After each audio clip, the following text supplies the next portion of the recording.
یہ ہے جناب تبدیلی دنیا میں. خان صاحب تو تبدیلی نہیں لا سکے, لیکن اسی جڑی تبدیلی لانی تھی وہ لیا چھٹی. میں کو کرامتوں کے خلاف نہیں ہوں, لیکن حضرت جی ہم نے سمجھا شاید بزرگ کرامتوں سے بڑے ہوں گے, شاید ان کی کرامتیں. او بھائی اگر کرامت بڑی ہوتی تو امام حسین رضی اللہ تعالیٰ عنہ میدان کربلا میں ضرور کرامت دکھاتے ہیں. استقامت بڑی ہے, استقامت بڑی ہے, استقامت بڑی ہے. واہ کیا کہنے, اگر کرامت بڑی ہوتی امام حسین ضرور دکھاتے ہیں, نہیں دکھائی کرامت. یہ وہ میرے دکھ وچ راضی میں سوکھ نو چلے پاؤں. کیسے اتنے جوگے ہو گئے؟ ہم نے مزاج بنا لیا کہ شاید کرامتیں سنانے سے بزرگ بڑے ہوں گے. نہیں حضرت, میں کو کرامت کا انکاری نہیں ہوں, لیکن بھائی استقامت بڑی ہے, استقامت بڑی ہے, استقامت. ان کی استقامت بتاؤ. آج معاشرے کو ضرورت ہے ان کا کردار بتایا جائے. ان کی راتیں کیسی تھی, ان کی سرگی کیسی تھی, ان کے معاملات کیسے تھے, ان کا لین دین کیسا تھا, ان کا اخلاق کیسا تھا. وعلى آلك وأصحابك يا سيدي يا نور الله وما علينا. کوئی پیا اوے اللہ دے بندے اوے استغفار کر پتر, کیمرے لگے ہیں تو کیا کر رہا ہے, کی کرنے پتر, اللہ کا نام لو, نکلو میرے بچہ ان چیز پتر. کیمرے لگے ہوئے ہیں, اللہ کا نام لو, کیا فضول کام ہے نہ پتر. اے پتر اس ذات میں میرا بچہ, اے اس ذات میں میرا پتر, خدا کا واسطہ جے نکلو اینا کم از کم, اے اس ذات میں میرا بچہ. ایسا بولوں اللہ دے بندے کیوں مروانے میں میں پٹھا ٹانگ چھڑنا پڑ کے چھوڑے آ جاؤ تو اینے جوگا ہو گیا کہ پیر بھی چمانا لوگوں کو. خدا کا نام لو, سنیوں کو خدا کا نام لو. یہ فضول حرکتیں نہ کیا کرو پتر. یہ اس ذات کے لیے, یہ اس ذات کے لیے میرا پتر, یہ اس ذات کے لیے میرے بچوں. خدا کا نام لو, کیا کام کرتے ہو. استغفر اللہ. پورا مسلمانوں کا کلچر چینج ہو گیا. لوگ کہتے ہیں انجینئر صاحب سٹوڈنٹس بنائیں, کوئی مدرسہ کھولیں جس میں بندے تیار کریں. سرکار بندے تو تیار اس لیے کیے جاتے ہیں تاکہ یہ بندے تیار کر کے 100-150 سال میں آپ اپنی جنریشن کو ٹرانسفارم کر دیں دوسری فارم میں. جب ہم نے ان 10 سالوں کے اندر پوری کی پوری امت مسلمہ کا قبلہ بغداد شریف, دیوبند شریف, اجمیر شریف, بریلی شریف سے ہٹا کے مکے اور مدینہ کی طرف کر دیا ہے روحانی قبلہ, تو آپ پیچھے کیا کام کرنے والا رہ گیا مجھے بتائیں. کون سا ایسا کام ہے جو کرنے والا رہ گیا؟ The damage has been done. ان کے فرقوں کے ساتھ جو ڈیمیج ہونا تھا وہ ہو چکا, اللہ کا شکر ہے. تو آیا نا قابو میں رہے. اور دوسرے لوگ جو ہیں وہ دبے دبے الفاظ میں بات کریں گے, بعض تنظیمیں, بعض لوگ ایسی تیسی نہیں تھوڑی, کیونکہ ظاہر ہے میں تو 302 ہوں, سیدھی سی بات ہے. ہاں میری لائف تو آپ نے کر دی ونریبل, ٹھیک ہے, میں تو اپنی جان ہتھیلی پہ رکھ کے پھر رہا ہوں, لیکن تہاڈی منجی میں ٹھوک دینی ہے, تہاڈا کوئی بابا نہیں میں چھڈنا. ہاں جنہ بولو گے میں اُنہ تو بے عزت کراں گا. اور میں نے دیکھیں یہ کرنے کے بعد کلچر ہی بدل دیا ہے.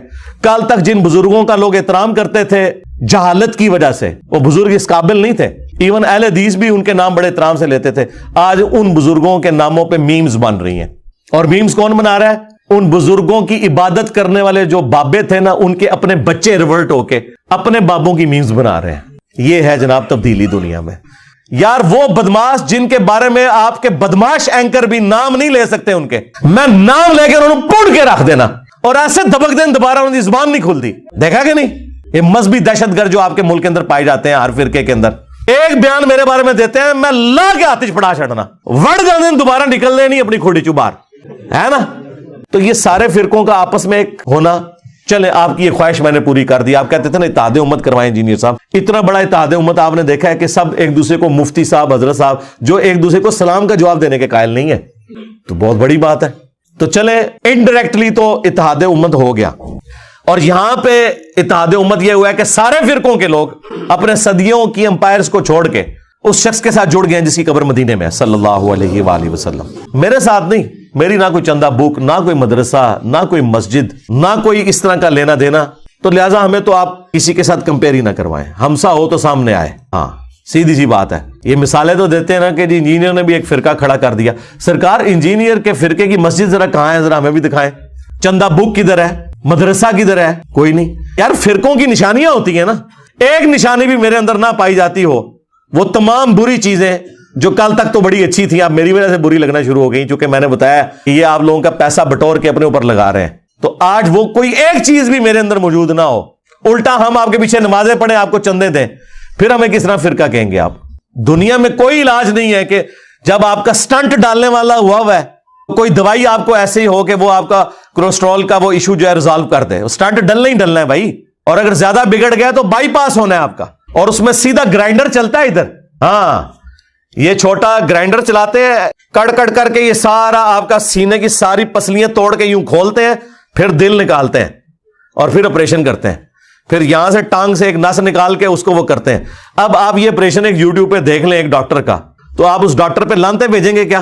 آپ کو نہیں پتا کتنی بڑی خدمت کر رہا ہے وہ انسانیت کی, اور وہ خدمت کر رہا ہے جو کوئی دنیا کا ہومیوپیتھک ایلوپیتھک نہیں کر سکتا, کوئی حکیم نہیں کر سکتا, ہے کہ نہیں؟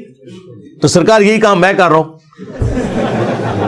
اور میں ہے بھی اکیلا ہوں اس فیلڈ کے اندر, کیونکہ اس فیلڈ میں جو گھسے گا نا اسے اپنی اور اپنی فیملی اور اپنے دوستوں کی لائف سٹیک پہ لگانی پڑے گی.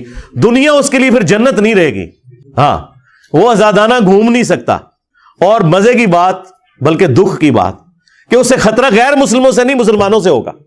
آپ رفع الیدین کے ساتھ کسی سڑک پہ کھڑے ہو کے نماز پڑھیں, آپ کو خطرہ یہ نہیں ہوگا کہ وہاں صفائی کرنے والا جو کرسچن ہے وہ آ کے تو جھاڑو سے آپ کی پٹائی شروع کر دے گا, یا کوئی ہندو وہاں سے گزر رہا ہے تو وہ آپ کے سر پہ آگے کو بیلچا مار دے گا.